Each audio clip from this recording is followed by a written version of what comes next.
প্রতি নিঃশ্বাসে নাম তোমার লেখা আমার নবী মুহাম্মদ। পুরো দুনিয়া জানিয়ে দেব তুমি আমার জান ও নবী মুহাম্মদ। পাগল হয়েছি আমি তোমার প্রেমে ও নবী ধন্য তোমার উম্মত হয়ে। কিছু বুঝি না আমি তুমি ছাড়া, সব হারাতেও রাজি পেতে তোমাকে।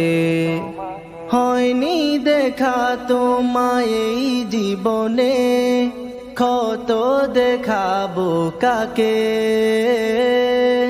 ও প্রিয় নবী আমার কবর ঘরে দেখা দিও আমারে।